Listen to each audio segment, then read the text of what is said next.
I'm Dan Smolen. I built a successful executive career in marketing and communications before becoming a top headhunter and founding my own executive search firm. Now get this, every day, mainstream media runs stories in which old school bosses and thought leaders frame your work and workplace issues in ways that are often divisive and unmeaningful. And that's just crazy. The time has come for you to answer the question, what's your work fit, so that your work and career fit who you are, how you want to live, and what you want your lasting contributions to be. What's your work fit? It answers your questions and tackles the issues that keep you up at night about advancing your career in this time of workplace revolution. So let's get started.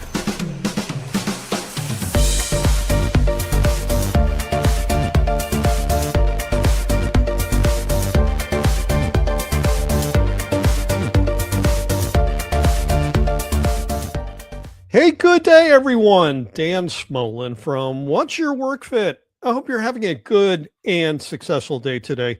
We've got a phenomenal show ahead. We'll get to that in a moment.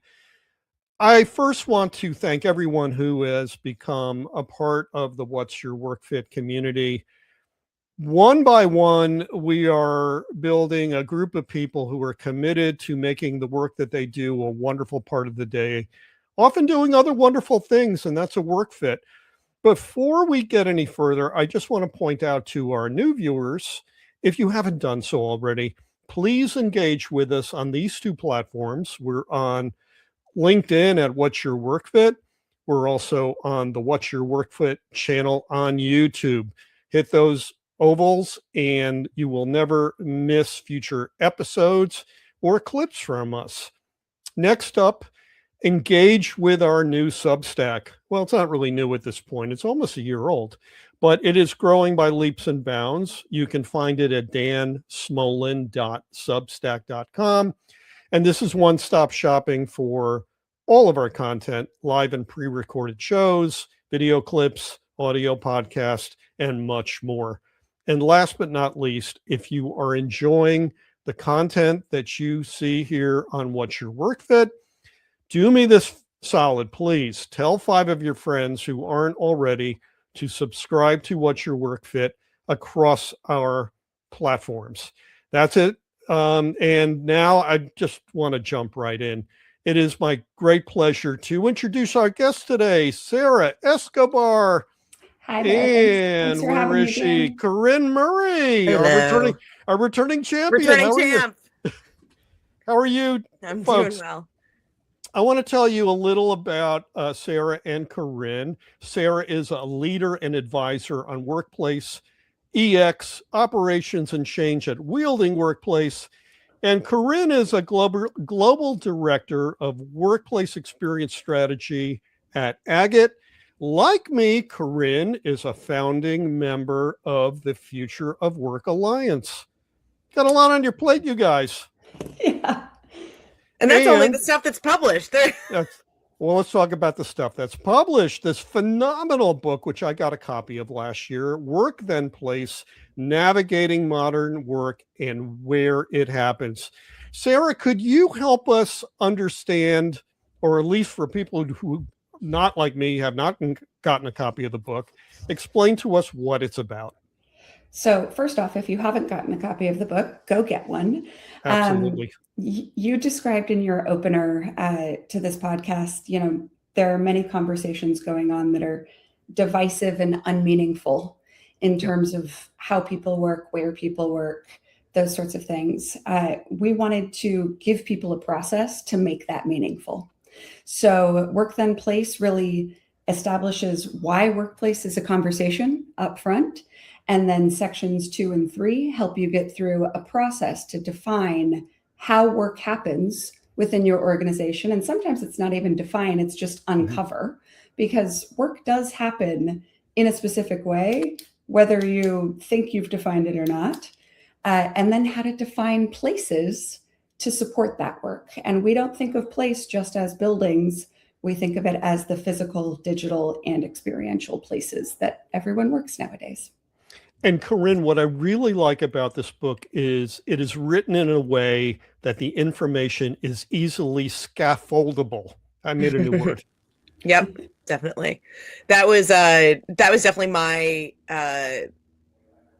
biggest effort in the editing process, is taking the stuff that both Sara and I know pat, because we've done this before, and putting it into digestible enough digestible enough pockets so people could engage, understand, without feeling that they're so deep in that they don't know how to get their way out and start moving. So the editing process turned into a bit of like a change management exercise for me, which I wasn't quite expecting, but that's what made it work.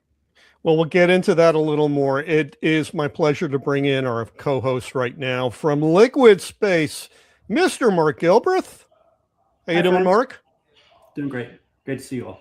And last but not least, Fran Saele from Morta Vita. How you doing, Fran? Great, Dan. Glad to be with this great group of people today.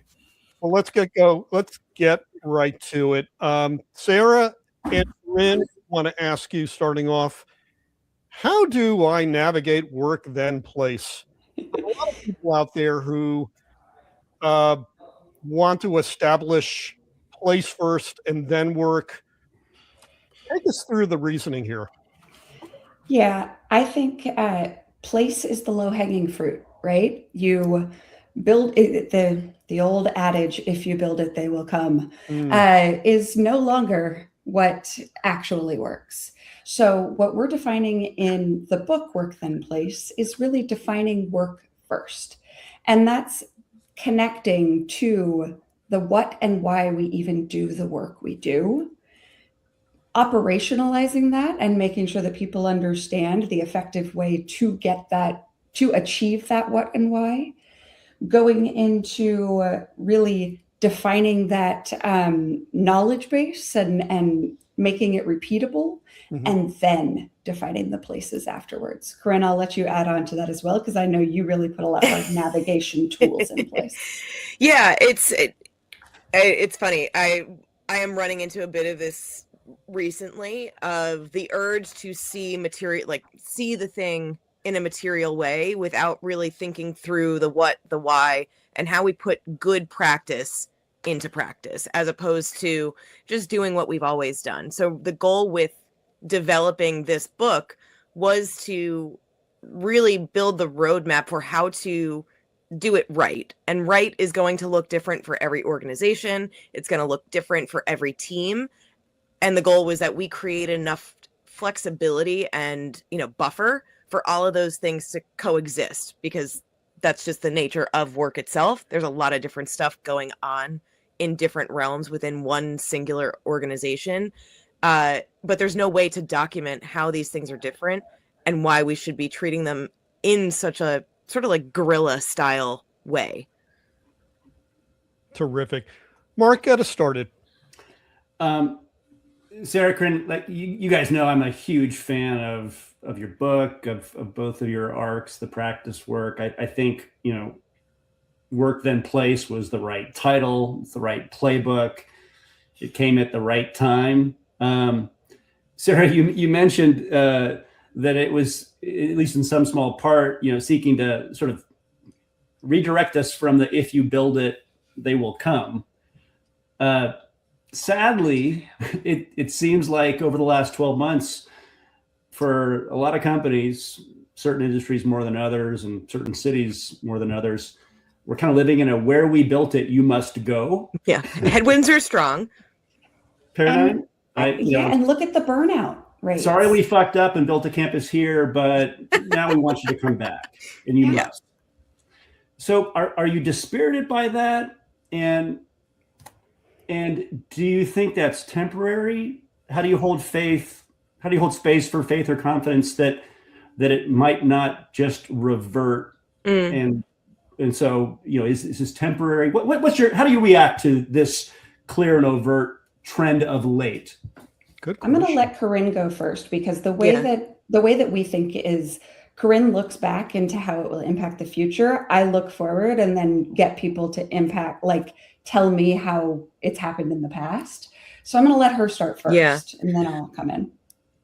It's an interesting question, because on the surface it does look demoralizing, of like, there's data that now shows us flexibility is beneficial for the workers, and if it's beneficial for the workers, it's beneficial for the organization. So just looking at it on the surface, it's like, well, damn, that's a lot of work that we've done and a lot of proof that is not actually being implemented, and that's tough in this short period of time. I don't think that this is missed opportunity or failure. I think this was the trajectory this was the pendulum that was already gonna happen coming out of the first few years of the pandemic. What we are seeing now, and I think part of why we wrote the book in the way that we did, is, we thought we were running late, with this book. We thought we were taking too long to write it. We thought, like, we got to get this out in 2023 or 2024, because the return to office conversation was so fresh, but the pendulum was already swinging. This trend was already happening. And where I think this book and this perspective has a lot of value is that the next forcing mechanism, the one that we're dealing with now, is how AI is transforming work. And that is a much bigger conversation about how teams work together, digitally, in person, whatever. It is a much higher order problem that organizations are very frightened by today. And so we might still have some lag on what return to office or hybrid policies might look like in a couple of years, but this big organizational shift that companies are being forced to make right now will have beneficial downstream impacts of integrated technology into the way that we work. Actually makes us more flexible. And we get to say, this is a day that it makes sense for us to be in the office together for whatever reason. And so there's more dynamic, I come for this day every week, I come for this day every month, as opposed to it's Tuesday, Wednesday, Thursday, and I just got to hammer out my days and that's it. So I think there's a lot of behavioral stuff that is compounding, even with the more fire and brimstone return to office policies that we've been seeing over the past year. So the way that I look at it, I love what you just said, Corinne, and we did believe we were late and all of that sort of stuff. The way I look at it, the reason execs are telling people to come back is because of fear. The fear that, their bottom line isn't where they want it to be, the board is holding them accountable, et cetera, et cetera. There is a new fear that is coming up that everyone thinks their jobs are going to be replaced by AI, right? So we're seeing a lot driven by fear. And I think people are defaulting to what they knew, but not necessarily what worked best for them. Mm-hmm. And I personally think that we will get into the humanness of it again. It's cyclical, right? Where you go, okay, we're going to do something because of fear. We're going to do something because of need. We're going to do something because of fear, need. Yeah. And I think we'll get into the humanness of it again, and that the humanness of it will balance work and place better. We're in what we expected right now. And AI is the current thing that is driving it. But what's the next thing? None of us really know yet. I think too, there's also more agility that comes for organizations when the generational dynamics change.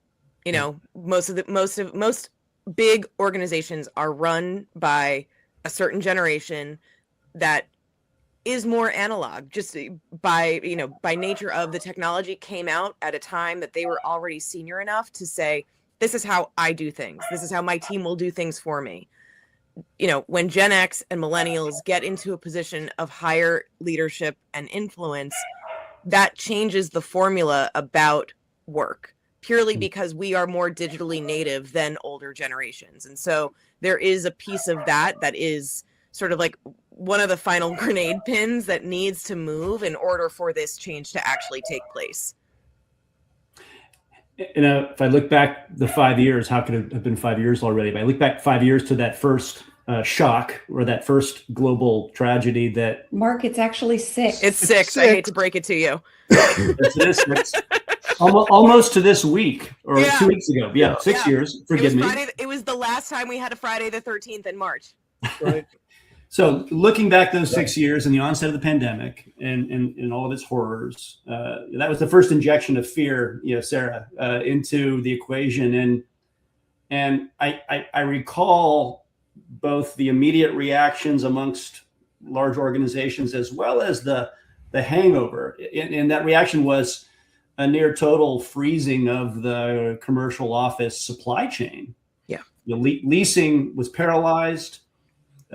Fear and conservatism around making any decision was abundant. And then, in 21, 22, 23, 24, we saw the tail of what that did to the office industry. We saw, and I think this is sort of the glass half full side, we saw average lease lengths reducing. We saw portfolio sizes reducing. We're still, I'd say, in the thawing or the recovery from that injection of uncertainty and fear. Now, Sara, I love the term fear that you bring in, Sara. Now we've got this new injection of fear as AI is putting into question the size and the nature and the location of workforce and what is even work. Do you sense from both of your work with large organizations, which you've done so much of in and outside, but do you sense that they came out of that first lessons or that first sort of accelerated period of learn new tools to deal with this first injection of uncertainty? Are they stronger and better fit to be able to deal with this new injection of uncertainty? And I ask that from the standpoint of, do you think they're going to navigate it fairly well? It's different, but it's similar in some ways. It's like, hey, all the old assumptions don't apply anymore.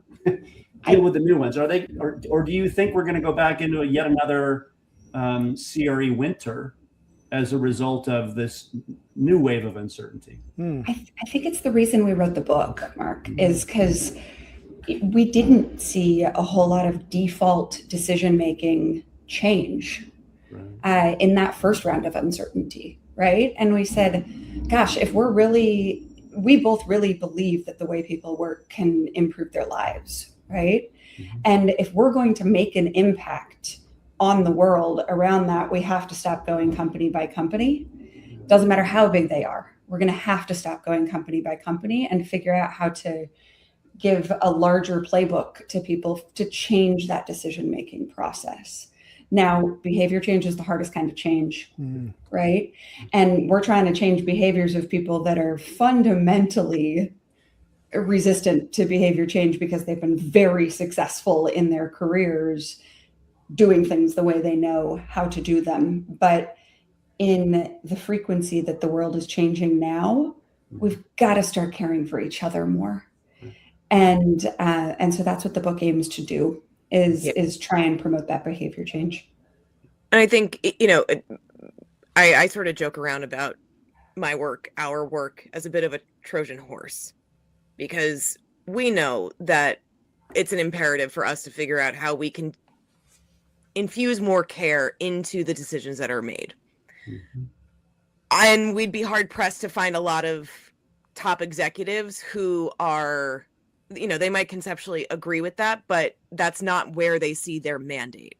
And so our job, and part of why we wrote this book, is to say, this is organizationally and operationally beneficial. Like this creates superpowers for your organization.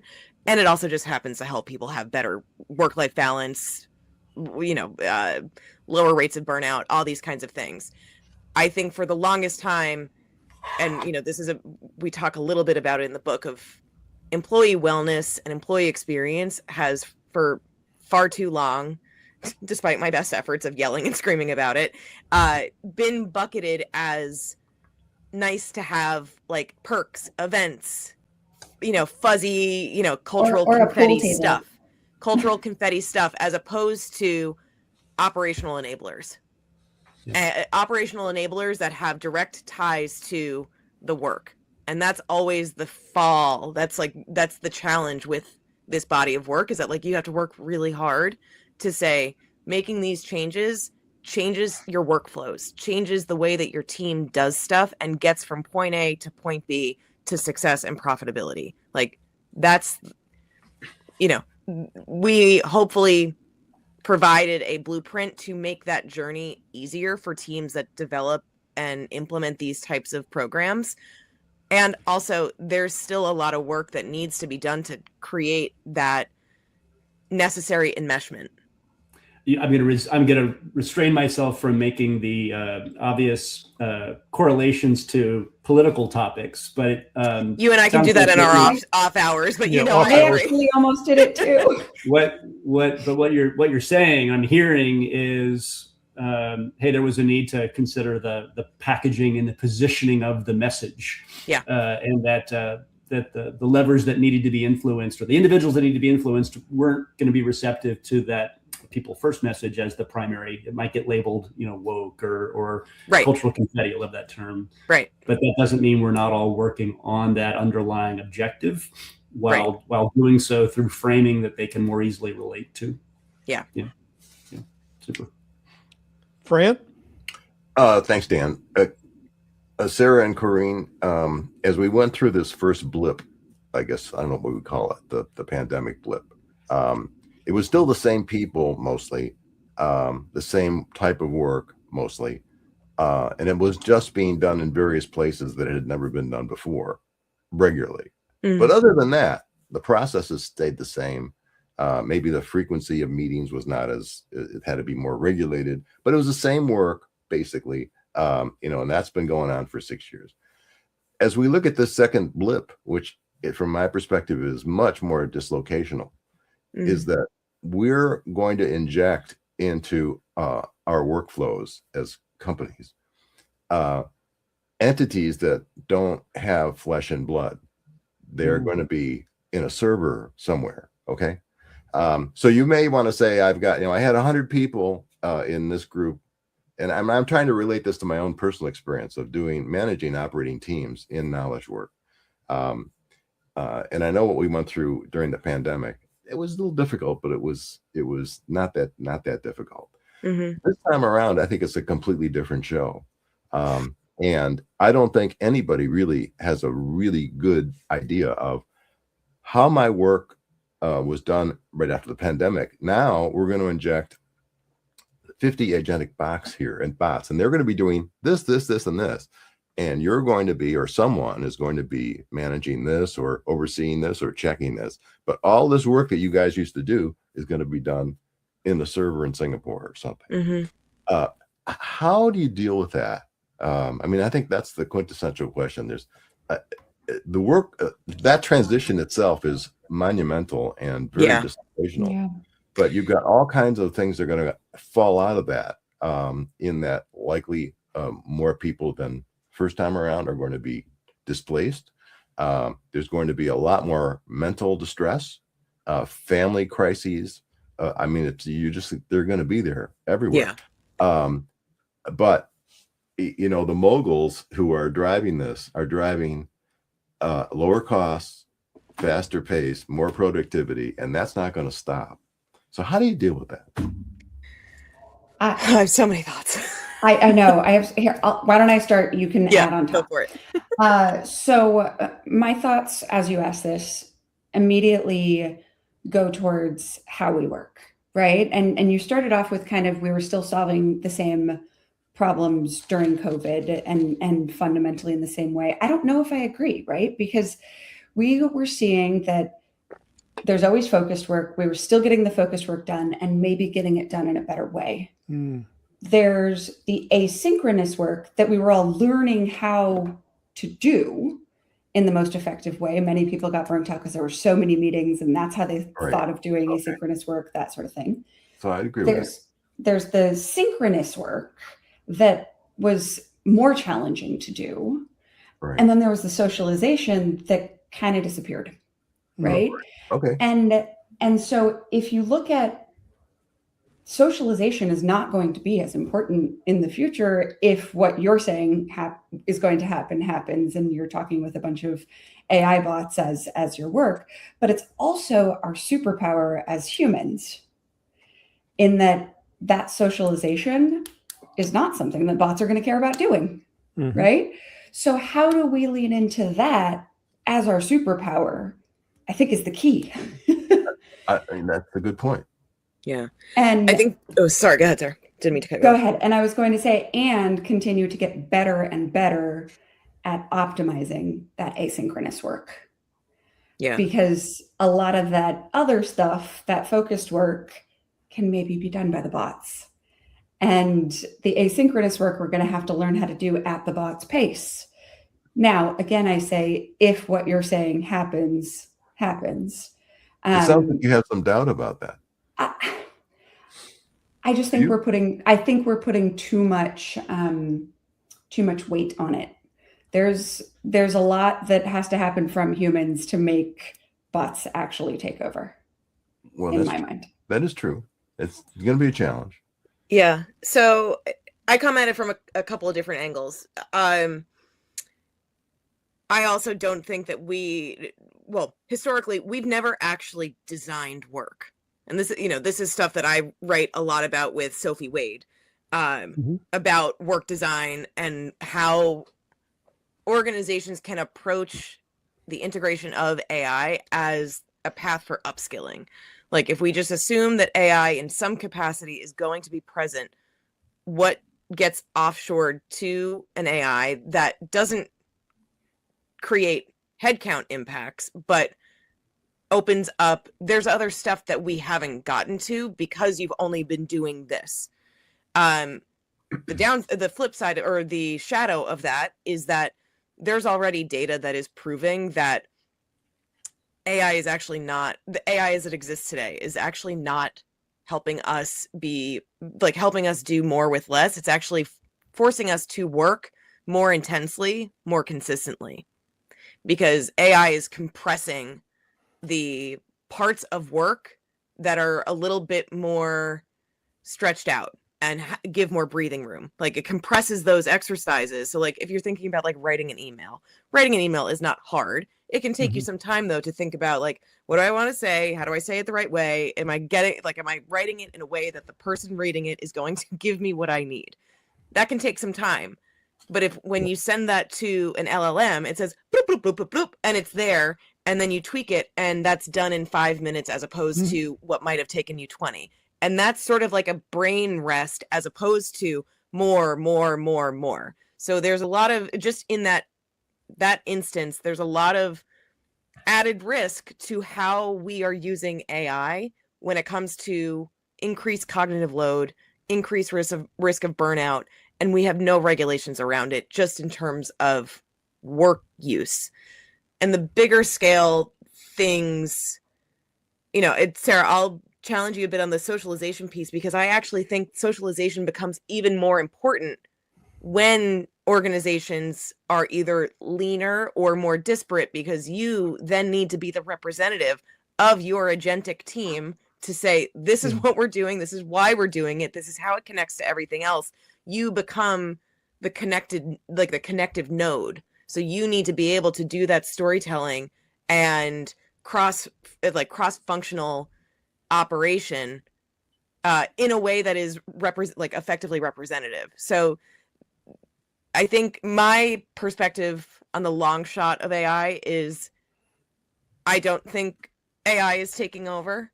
I think we as humans have a lot of skills that solve a lot of problems. And for a long time, we have only been doing stuff that AI can take. And so we're sort of in this long gray period of, how do we migrate from very tactical stuff, repeatable stuff, that machine learning is going to be better than the human brain at. Like, that's just, that's a universal fact.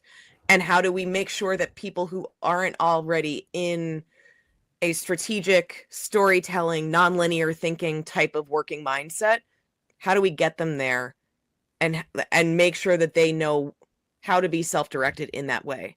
And then something was just on the tip of my something actually Sophie sent me the other week that has just been like tickling me. The Turing report. So it's about machine learning and quantum physics and all this very intense stuff named after Alan Turing. There are findings that agents get lazy.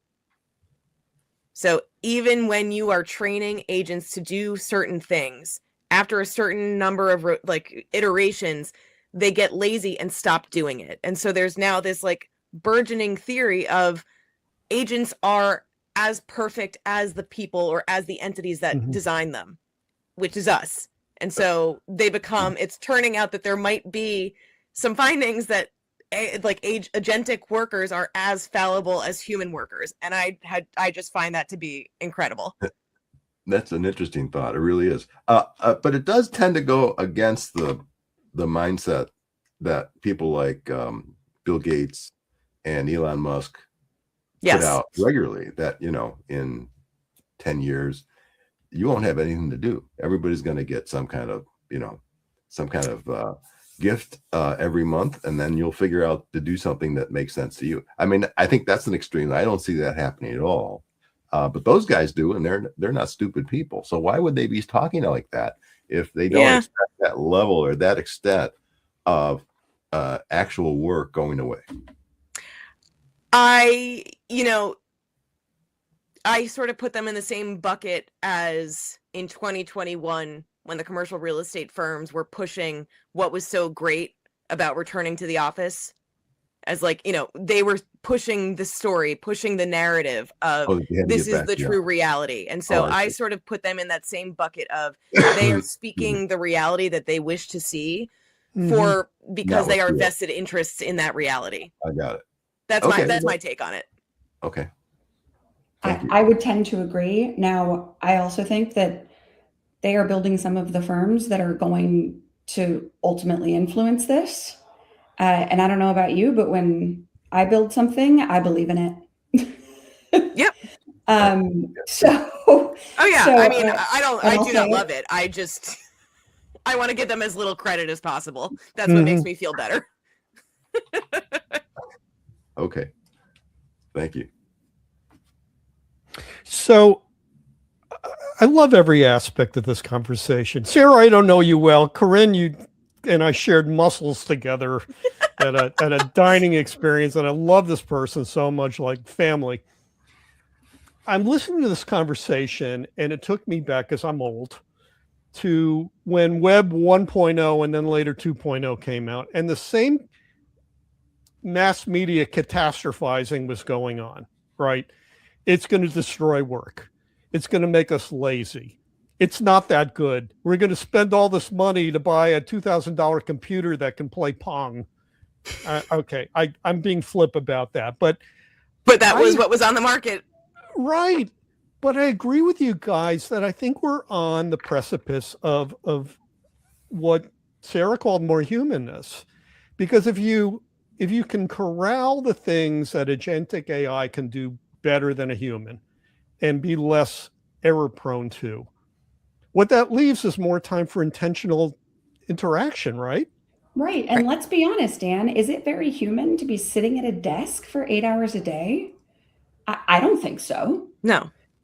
Can we probably do that better? Yeah. And you know, I've imagined what I think that future might be, but that might be very different than what someone else imagines. So we all have to think about how we're designing that for ourselves and our skills and our talent. Yeah. Which is unique.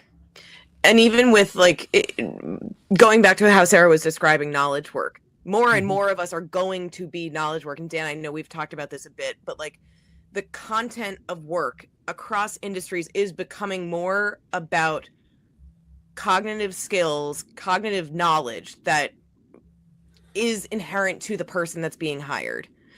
And what that eventually means is that, or what that winds up meaning is the intensity of that work ratchets up for all of us. That's basically knowledge work and intensity of work go hand in hand, because you're not just copy pasting. You're not moving one thing from another. You cannot do this work without thinking. There's knowledge work and autopilot don't go hand in hand. No, they don't. And so there is science that says, like, basically the threshold of your brain taps out or you hit the point of no return on any instance of work is about 4 to 6 hours. And so yeah, go ahead. So I would imagine that the team, as teams are becoming more the unit of managing throughput, as opposed to the individual contributor, I would imagine the team leader, this all falls into their lap, right? To guide the fellow team members, yes, to more humanness, you'll have more time to, if you want to go get your hair cut at 2:00 to go run out because you've got things working in the background, and you'll come back right, and you'll attend to them. And then you'll have time to have a tete-a-tete with perhaps someone in another department who's doing something really cool. And that makes you more interesting and perhaps more useful as a human in that organization. Am I right about that? And I think I'm going to add I agree. And ultimately makes the company more successful because you're finding those connections that eventually may be connected via the bots as well. Yeah. But, finding some of those connections is super important as well. Yeah. So yes, is the short answer. And I think, what you're describing, Dan, is this transformation, this segment of the fourth industrial revolution is proving that learning is not a one-to-one, not an ad hoc and happens in episodic ways. It is, the requirement is now that learning is ongoing. And how do organizations facilitate that through trainings and upskilling? And also, how does more project-based work create learning just because there's stretch content and, it might not be in your, squarely in your area of expertise, but enough that you can get by and learn the rest of it. And I think organizations will ultimately become more dynamic in that because as a result of that. But there's that question becomes so macro so quickly, I've been to forums where New York City has an AI department in that they're thinking about what is their municipal responsibility to citizens of New York City for providing this type of upskilling and access to trainings and education for the betterment of their lives as citizens. So it's a really interesting blend of who owns this going forward. And the answer is there is no single owner, but it's so big that people are thinking about it at a municipal level, an academic level, an organizational level. And that's the only way that this becomes sustainable, because there's the pace of learning is so fast. We can't just learn one thing and say, yay, we're done. We got to just be ready for the next. I also just want to add in that this idea of use your brain, walk away from sitting at the desk too long, all of that sort of stuff started way before the pandemic. Yeah. And way before we started talking about AI. And, I mentioned earlier that culture is not the pool tables, but the pool tables were kind of the first attempt at how do we get people to use their brains and step away from the desk and come up with those other ideas and talk to people that they may not be talking to all the time and using our humanness a little bit more. Right. So we're just trying different methods. Yeah. Right. And that's part of why we wrote so much about meetings. We wrote about meetings in the book because that's the biggest blocker.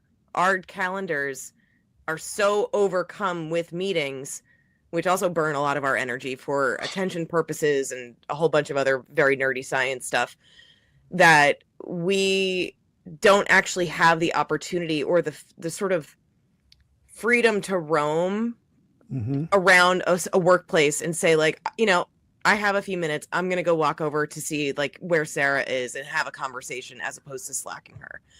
Everything about our workday has been broken down into 15-minute increments to the point where we don't actually have room to think about how might we be able to do this, or how might we just be able to get away and like let our brains refresh a bit and then go back in. I've spoken to HR people about this because I think HR has always been the Rodney Dangerfield of departments in a company. It gets no respect. I really believe that. They do the toxic cleanup in aisle 7 usually. Something bad goes on and they gotta usher the bad person out the door, so to speak. And I think this part of the revolution, I think that you talk about in this book, I think HR has a seat at this table right up front to say, hey, folks, we can help you be better people. Your peopling will get better because you'll have more face-to-face engagement. You won't slack as much, right? And, oh, by the way, if we do this well, something else will improve, and that is the retention of employees in the company. Because we all know it costs a boatload of money to replace somebody who leaves and goes elsewhere. And you have to bring the new person in, and you have to get them onboarded, and you have to integrate them, and it can take a really long time. And you got to get them started on their health plan. If they retain longer, their ROI to the company extends. And I think if we do all these things, right, it's going to extend. I think more than ever, HR and the workplace teams have found a mutual respect and a mutual need for each other. I'll add IT in there too. Yeah. Yeah. IT, I think, workplace especially always found the need to partner with IT, but I think that, HR and workplace teams were on a different field previously. And now we're all at least playing in the same team or at least attempting to, because workplace got the bring everyone back mandate from many leaders and said, we can't do this without HR. And what's that frontline experience going to be? And, it's actually interesting. Phil Kirshner came out with a Substack article, I think it was just yesterday, on who owns that frontline experience. And it's no longer one team that owns it. Workplace has taken on bringing together the teams that would need to be involved to make that real. But it's not one team anymore. Mark? I want to fold this conversation sort of back on itself. I think we've got a unique opportunity with the two of you. I mean, Corinne, Sara, you both have been builders and leaders of workplace teams, i.e. consumers of workplace. At and in companies. You've also both been service providers to deliver space. So, and now you've written this fabulous book, or a year ago you did, on kind of a system map or a playbook for, for thinking about work and place and the sequencing. So, but with the piece that Fran brought in, this most recent wave of fear, the injection of the agentic workforce as a new constituent in the org chart. Looking at the service provider side of delivering workplace, it would seem how ripe or vulnerable for introduction of agentic workforce or ripe for disruption do you think that service provider universe is across the the classic dimensions of strategy, planning, transaction, lease admin, property management, facilities management? There are legions of staff that do a lot of those things in pretty manual ways that it would seem, pick any one of those verticals, that would seem are ripe for augmentation. How disruptive do you think this agentic realm is going to be for the usual suspects that some of you have or do work for? So I was just going to say, we have or do work for, some of the largest real estate providers in the world. And I think they're trying to figure that out right now. I think it would be real dumb not to make some changes because there are some real inefficiencies. But that is going to take an incredible amount of transformational oversight to change the behaviors and how people do things from massive multi-billion-dollar industries, right? And when there's a lot of money at stake, there's also a lot of resistance. So it's overcoming that resistance. But I think that it would be a loss to not do some of it. So, and just like every other industry, people are figuring out the right way to do it. Yeah. I think, we as an industry have the benefit in this case of not being early adopters. We also didn't have the earliest use cases. The earliest use cases were customer service, like level 0, level 1 support kind of stuff. And we've seen how that has only produced middling results. Primarily because when customers want customer service, they want to talk to a representative. So there's user adopter challenges on both sides of being the operator and the user, or the consumer. There are disciplines within real estate and workplace that are more primed for it. And, lease admin probably would be one of them. However, all of this requires high quality data that is governed and has good, consistent hygiene. And that is not something agents can do on its own. Like, that's not agentic work. That's not solo agentic work. That is human work overseeing what is the governance, what is the application of the governance, what is the cycle within which we, review.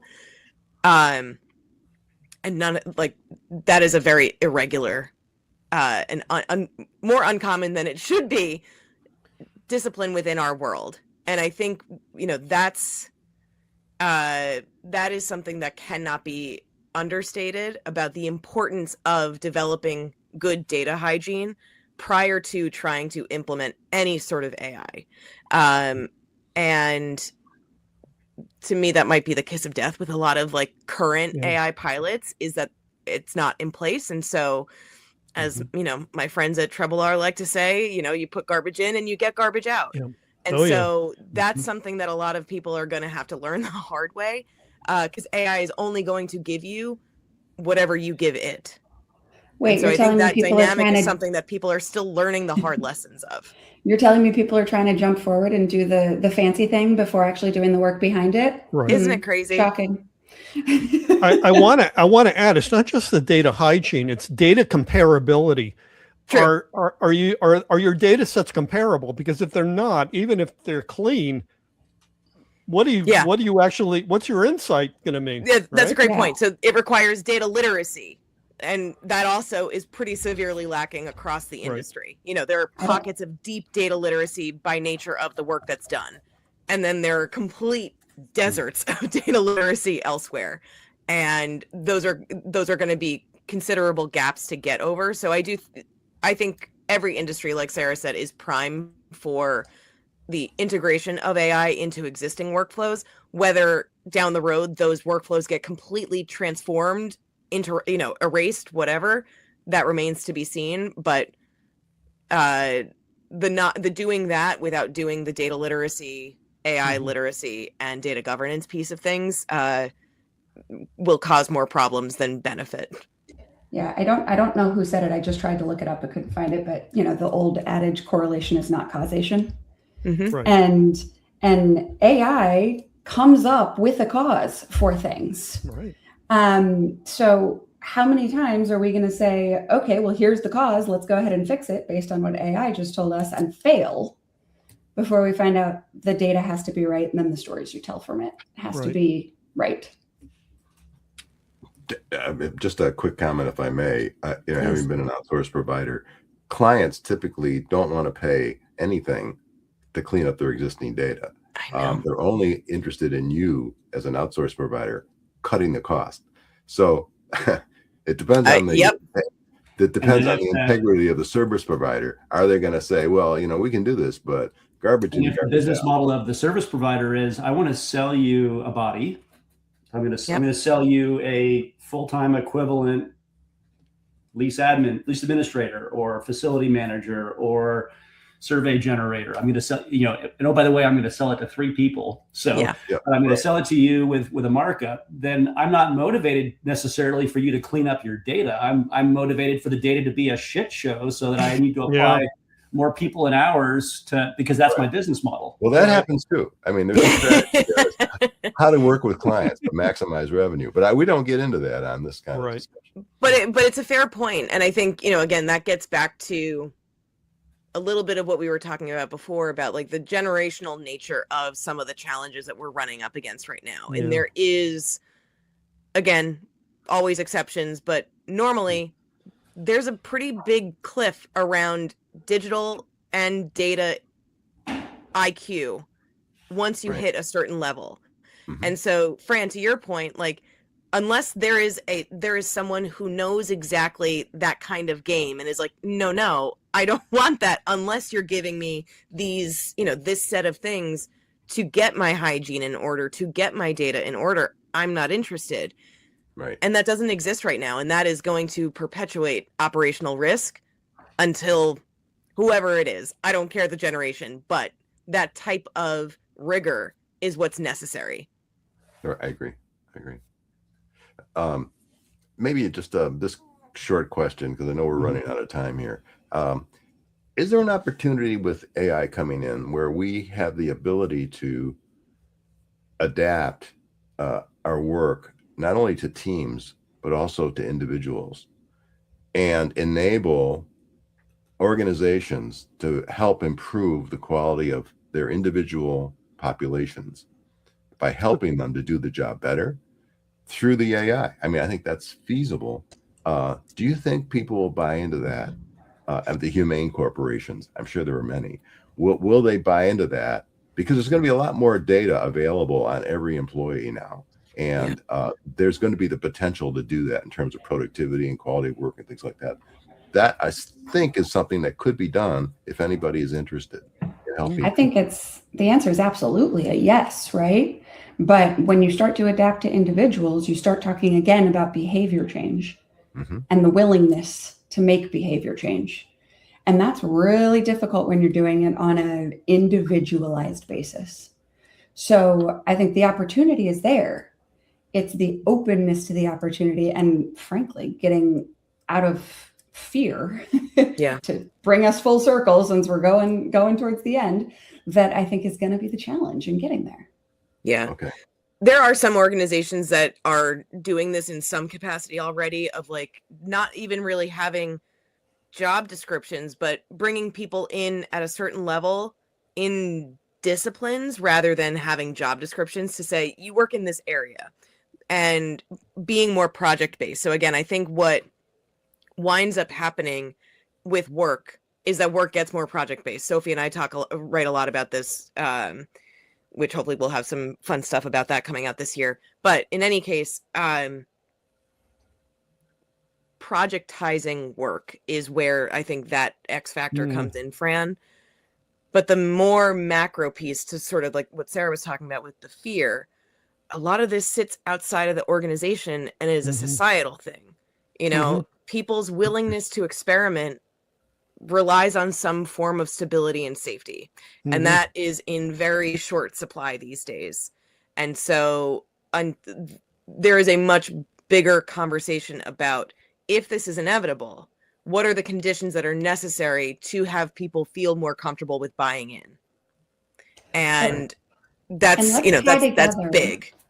Yeah, let's tie together marks. Do you think that, some of the largest real estate firms in the world are going to change the way they do things? And Fran's, can't we individualize things? I mean, think about just the cyclical nature of the amount of work that needs to be done, right? Like when there's projects going on within a company, you need more people. When there's not, you need less people. If some of the largest real estate and facilities providers in the world can figure out how to meet that demand better without one-to-one employees filling it, we're going to end up with something a lot stronger. But how do we do that with people still feeling that psychological safety of knowing that they have a role that, and how they use the tools that are coming within that role, like AI, that make that most effective. It's a big problem to solve, right? But one that I think we can, if we put some brain power against it. Yeah. And so, folks, this is how we start talking about universal base income, but that's a different story for a different day. Yeah, so that'll be when we bring you back in the fall, Sara and Corinne. We can really dig into that because have that one figured out, will you? Well, yeah, right. This has They just need to call me. This has been absolutely fascinating. A really brilliant discussion today, and I'm serious. We want to get you two back in the fall to continue this conversation because That'd be great. It is mission critical, absolutely, to the workplace, to the work we do, right? To the work we do. Before we get to our final question, Sara and Corinne, I'm wondering if each of you can tell us where our audience can engage with you on either social media or offline. Yeah. Sara? Yeah, we are both on social media. Work Then Place has its own Substack that Corinne runs, its own Instagram, its own webpage, its own Linktree where we will post everything that we do discussing some of the content. And then Work Then Place, I wish I had a different place to promote it right now, but the best place to buy it is off Amazon at this point. So if you'd like to get the book, go to Amazon. Corinne?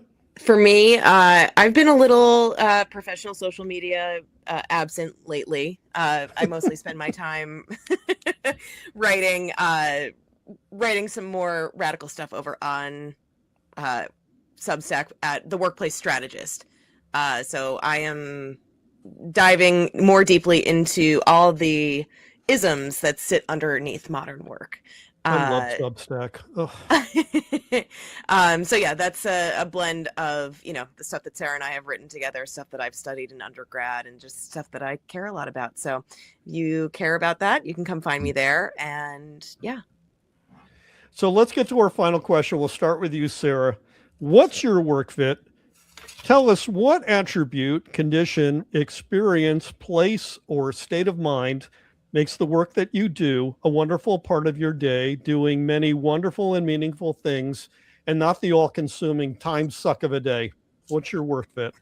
Yeah, I mean, I would say my work fit is anywhere where I can identify how dots connect. Yeah, it's my superpower, right? And a lot of that is translating what humans are saying to figure out how those dots connect. And you, Corinne? I would say my work fit is, it's funny, I for sure have such different answers every time I've been on this podcast. And I don't remember what any of them are. My work fit is, I think back to my time at WeWork. We had so many smart people concentrated in the same place, and you could just start having a conversation and immediately you have stuff on a whiteboard and it's like, this is so fascinating. And now let's connect it to what this means for being a co-working environment that cares about the future of work. So being able to start really big and lofty and just metabolize it down into things that matter to people who don't spend every single waking moment thinking about this stuff, and getting to do it with people that make my brain and my spirit feel expansive is it. Brilliant. Stick around in the green room. Fran made mojitos. we're gonna log off now. Wish I did. Thank you so much for a great show. Everybody else, we'll see you next week. Thank you all. Thanks so much. Bye-bye.